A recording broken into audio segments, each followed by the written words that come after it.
Hey there everyone, welcome back to our channel. In today's video, you are going to see how to find watch later playlist on YouTube. So let's get right into the video.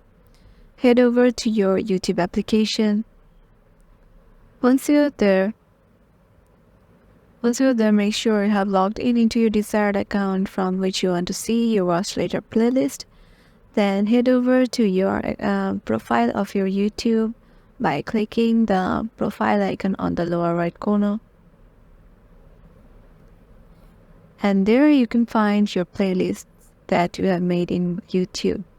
There can be the playlist you have made, or there can be the other two playlists that is made by YouTube automatically once you like a video or turn it to watch later. So a playlist will be named liked videos and another will be watched later. So as we want to see our watch later playlist, so we will head over to watch later, and there you will find all of your watch later videos of YouTube. Hope this video will help you out, and we will see you in the next one.